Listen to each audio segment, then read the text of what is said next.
Hello, hello, beautiful people. Happy August 13th, Mommy's birthday. Happy birthday, Mom. Welcome to 321 No Kidding, guys. If you haven't been here before, it's Mom's birthday, if you couldn't tell. We're kicking it off with today's reading from Body, Mind, and Spirit from the Hazelton Meditation book. This reading uses sobriety and chemicals a little bit, so in case I forget to interchange it, it really means gambling from our context. So here goes. Richard Bach starts us off with, "You are never given a wish without also being given the power to make it come true. You may have to work for it, however. Staying free of gambling is sometimes more difficult than simply stopping. Our sobriety is a gift, but it isn't free. To recover, we need a plan of action and willingness to work." I like this next part. "If we take the 12 steps and group them by threes, we can see that we will give up, clean up, make up, and grow up." I've never heard that put that way, and I think that's brilliant. "If we suffer a setback in one area, we can work on those steps with our sponsor. Sometimes we reach another level of growth in our recovery. Then we can go back and work the steps in a new way. So we begin again as beginners with all the mental skills and clarity we developed in sobriety. Safe in the care of our higher power, we've begun to dream again, and our physical selves have begun to recover too. They will take us where we want to go. Success comes in moving forward one step at a time. When we wish for and work for at sobriety, we will find our possibilities are endless. Today, grant me the willingness to dedicate effort towards the gift of sobriety." I'm living proof of this as far as, having a wish and then working towards it and knowing that I can make my dreams come true now. So I definitely believe in this reading. I've just never heard this stuff framed quite this way, and it's like I'm appreciating it. Breaking down the steps as far as give up, clean up, make up, and grow up. Like that just blows my mind because I've never seen that before. And it really makes sense that the way to use the 12 steps has been proven to be and is used to gain your sobriety or you're stopping gambling. That's the first time we use it. And a lot of times in the program, we hear people say, I work my steps every day, or, I've gone back and done them again.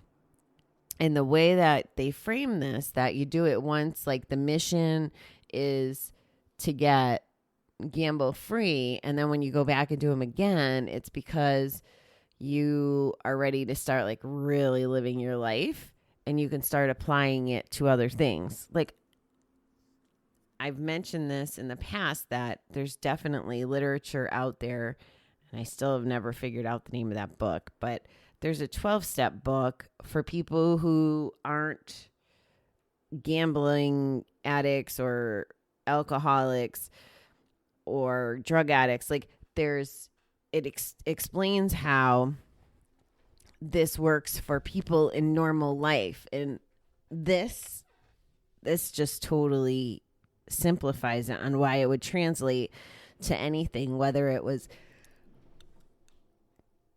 gambling, or other behavioral things like sex addiction or food addiction, or substance abuse addiction, or shopping, or just maybe I'm learning that we can get addicted to our thinking and to our bad emotions. I had never thought of it that way. I can't remember which book I'm reading that is saying that we can get addicted to our bad emotions, but that's a scary freaking thought.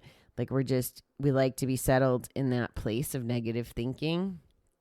And So even if you were just a negative thinker, like you were someone who was a pessimist who just it always looked like you had a full and negative bucket, even though it's just your bucket really didn't have that much bad stuff and you just presented that way. Like 12 steps can help with all of those things. And this really captures it. Giving up. So giving up whatever it is that bad habit is. Cleaning up, to me, that means like cleaning up, taking, this is where it would take our inventory and we'd look at what do we need to remove from our life. So it could be defects, it could be actions, it could be people. Making up, so apologizing for whatever it is we're trying to give up, the damage it caused, and then growing up and growing and evolving and, living your best life, learning more things either about yourself, hopefully about yourself, about your spirituality, about health and fitness, whatever that looks like. And that totally could be applied over and over again. Like, I realized that the last few months I've been focused on, learning recovery stuff. But that's been my focus is more of that kind of stuff. A lot of my online classes, my coaching, my business stuff. And now that I'm doing the 75 hard, which, oh, by the way, I think I'm on like day 16 or 17. I'm still going.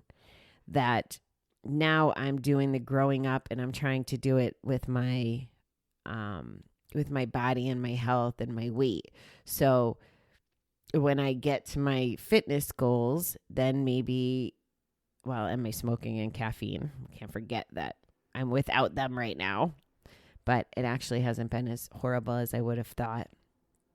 But once I get through that, then I'll circle back and I'll be able to do something else. So we keep growing as people. And when we focus, this is another thought that's been present this week is, we focus on one thing, other things might, they're not taking as much priority. So we have to circle back and shift gears back to them. So this is an ongoing process for sure.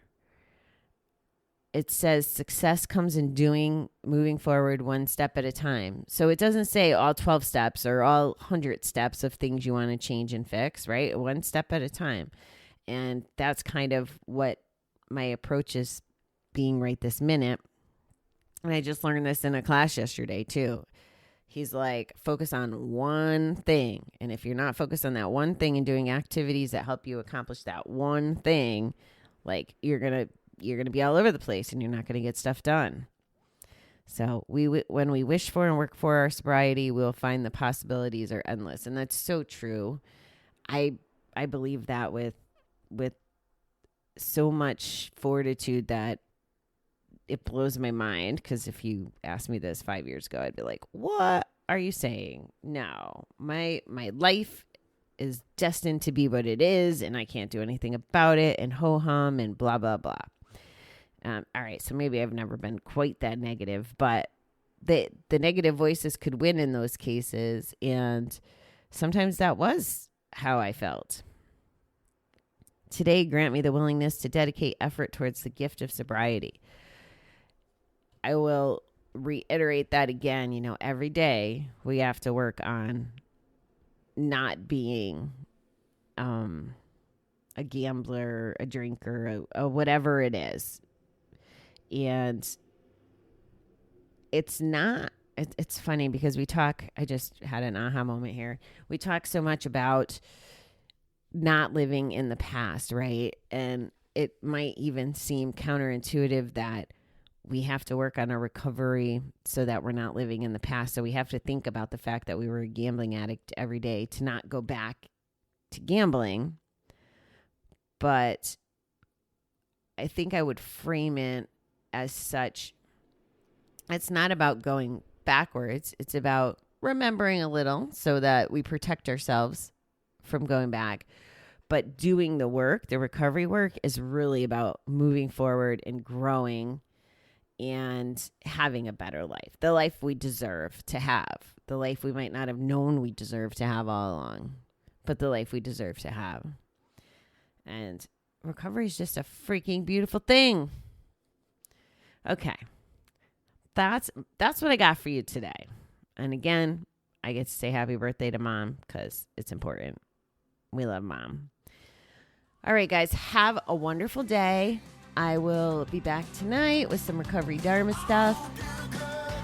I hope that you have a fantabulous day. All right, talk to you soon. Bye.